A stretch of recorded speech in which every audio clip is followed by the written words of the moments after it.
amantes do meio ambiente, esta é mais uma programação do canal Mais Árvores. Hoje contaremos com a presença do José Luiz Moura, do projeto Cerrado de Emas e do projeto Mais Árvores.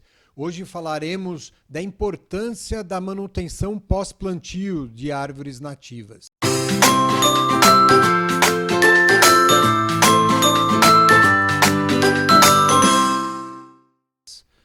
Olá, um abraço a todos que nos acompanham pelo canal Mais Árvores. Bem falado, Marcelo. A gente vê muitas pessoas de boa intenção plantando árvores ou até empresas, né, que são obrigadas a plantar árvores porque causaram algum dano. A gente é a favor disso, né? Porque se precisar fazer um manejo de árvore, acho que tem que compensar isso. Só que a gente não tem visto na nossa região a manutenção dessas árvores, né? E agora, no último final de semana, a gente fez a manutenção, convidamos vários amigos aí, a manutenção de um plantio que o Projeto Mais Árvore fez. E percebemos que muitas pessoas que foram lá nos ajudar não tinham a devida informação de como fazer essa manutenção.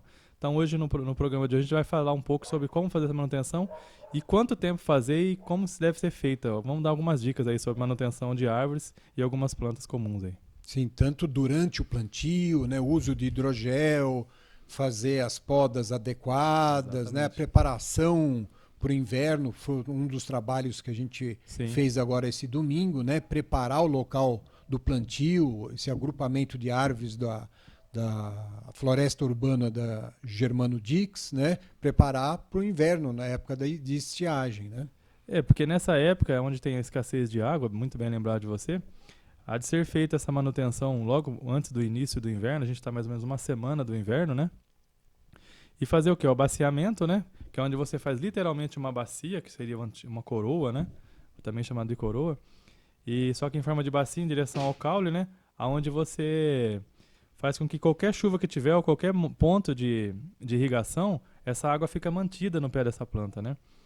E é importante também você fazer as podas de perfilamento, que nasce muito broto nessas árvores, né?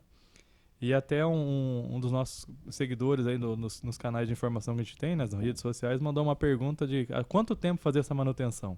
É uma boa pergunta, né? Essa manutenção ela tem que ser feita até enquanto a árvore tiver no mínimo 1,5 m de copa. Como que se mede essa copa? Do centro da árvore, né? Para a lateral dela, 1 metro cada lado, ela vai dar 1,5 m no total. Tendo essa condição, a árvore geralmente ela já vai estar em condições de se manter quase que sozinha. Claro que é importante você continuar a poda se ela for em área urbana, porque você tem que deixar o passeio sempre livre, fiação elétrica, né? E outros dispositivos públicos aí. Então a importância dessa manutenção é para que ela tenha uma sobrevida também, né? Um cliente me perguntou outro dia, né, um amigo aí, quando que eu devo podar uma árvore, né? Você tem que podar desde quando você vai plantar ela. Às vezes você vai plantar ela vem no viveiro com alguns galhos tortos, etc. Você já tem que podar naquele ato ali. Já ajustar para ter o melhor crescimento possível, né? Porque você já vai estar doutrinando ela, né? Eu sempre dou esse exemplo quando eu vou à rádio e alguns outros programas. O pessoal pergunta, eu falo, é igual uma criança. Se você não tutorar quando é pequeno, depois de grande, provavelmente você vai ter que fazer uma solicitação para retirar essa árvore. Porque um galho pode estar atrapalhando para passar um caminhão, estacionar uma caminhonete, ou até esse galho ficou muito grande de um lado só, ele pode vir a rachar, romper, né? E muitas árvores estão quebrando aqui em nossa região e cidade. Por quê? Porque ela está tão desordenada, tão fora de harmonia essa poda, que a árvore acaba quebrando. Ela fica com um peso muito grande de um lado só, quebra a árvore, não precisa nem ter vento, nem nada. Tive um incidente agora numa área dentro da AFA, né? Academia da Força Aérea, onde uma árvore exótica plantada num lugar lá, acabou cedendo um galho lá e atingiu um carro. Ainda bem que não machucou ninguém, mas falta de manejo, né? Então a gente tem que estar fazendo esse manejo sempre numa árvore. Então quem vai plantar uma árvore em casa não pensa que plantou e ela vai ficar ali e Deus cuida, né? Não é bem assim, né? A gente plantou e temos que cuidar durante a nossa vida toda. E se não conseguir fazer manutenção, contratar alguém responsável que saiba fazer para evitar poda drástica, evitar pragas e outros problemas mais.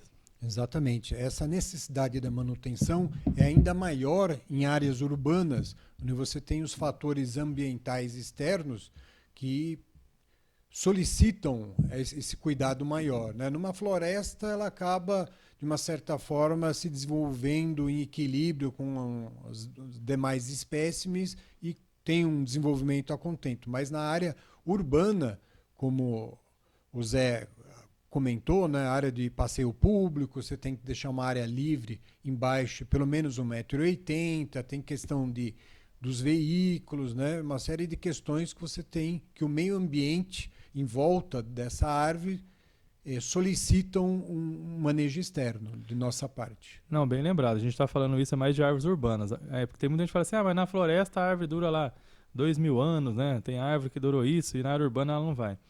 Exatamente, o Marcelo colocou muito bem. O fator externo desse meio ambiente dentro de uma área urbana, ele colabora com esse dano adiantado dessa árvore. Essa árvore ela chega a envelhecer o dobro do que ela envelheceria numa área de floresta natural. Então, para você atenuar isso, você tem que estar fazendo manutenções como nutrição, podas, tutorar esses galhos para que evitem essas redes elétricas, ou até esbarrões de carros, ou roçadeiras. Às vezes o cara vai roçar a grama de casa, lá, ele acha lindo, eu comprei o nylon, com o nylon eu faço os cantos, né? Mas hoje, a roçada de nylon, com o nylon, ele é um dos fatores mais criminosos contra uma árvore, porque ele fica anelando a árvore, machucando o pé dela ali. Essa árvore, por resto da vida, vai ter um problema. E dependendo da espécie, ela acaba fadada a cair ou a morrer, né? Aí o cara fala, nossa, minha casa não vai, a árvore, nunca vai. Plantei 10 pau-brasis lá, não vai, né? Aí por quê? Você vai lá, o cara anela o pé dela, não deixa, né, o abaciamento livre de qualquer erva daninha, principalmente grama, né? Muito pessoal acha bonita a grama, mas grama no pé de árvore, ela compete diretamente com a nutrição da planta. Então é importante estar sempre atento a isso para ter uma arborização saudável, né? E se você tem frutífera, maior o cuidado ainda, porque você não pode podar em qualquer momento, você não pode estar usando de qualquer tipo de ferramenta para podar. Tem frutífera que não aceita o pod com facão, né? Tem que ser só na serrinha e na época certa, senão ela não vai produzir. Então a gente tem que ter atento a esses assuntos para não perder a nossa planta, né? Às vezes você tem um pé de jabuticaba lá, do nada ela secou. Não existe do nada um pé de jabuticaba secar. Ela secou porque você fez o manejo errado ou deixou de fazer o manejo, né? Porque deixar ela sozinha lá, ela vai ficar sujeita a alguns patógenos que tem na área urbana, né? No Sim. fundo dos nossos quintais aí que também afetam, acometidos por isso. E acaba acontecendo de perder essa muda, né? Exatamente. Eu gostaria muito que vocês entendessem, então, a importância desse manejo pós-plantio, né? Tem alguns grupos que a gente acompanha que falam, plantei mais de 10.000 árvores, né? Só que plantaram de portes menores, as covas extremamente pequenas, não dão manutenção posterior, então o índice de sobrevida de um tipo de plantio desse, sem o acompanhamento a posteriori de uma manutenção, você tem uma produtividade muito baixa, né? Vão sobreviver 50% ou 40%, 30%, né? E não é isso que a gente espera, né? Com um trabalho bem feito, você tem taxas de perda muito pequenas, cerca de 2% a 5% só. Exatamente, até previsto por lei isso, né? A própria agência aqui do estado de São Paulo, a CETES, ela prevê uma perca natural de 5%, considerando, seguindo todos os protocolos de plantio e manutenção. Agora, a gente vê muito, né, o boom aí na Semana do Meio Ambiente, né? Até o pessoal que me conhece sabe que eu sou um pouco arredio em relação a datas engessadas, né? Até o Marco Gambagorte, que é um dos membros nossos do grupo, a gente sempre me dá esse exemplo. Eu acho que a gente tem que falar de meio ambiente o tempo todo. E ficar plantando árvore só no dia da árvore, plantar uma arvinha só no dia do meio ambiente. Os políticos, né, que fazem a velha política do Brasil falando de árvore só no dia da árvore, né? Fala do índio só no dia do índio. E aí planta um monte de árvore, aí manda uma foto para tudo quanto é lado, para as mídias, aí que lindo, plantou uma árvore. Eu fiz questão aqui na região de visitar 4 cidades da região a qual a gente faz trabalho também, particular, e ver alguns plantios que foram feitos na Semana do Meio Ambiente. Das 4 cidades, só uma as árvores estavam bem e foi plantada há uma semana e pouco atrás. Então eu acho que a gente tem que fazer isso com critério, tá?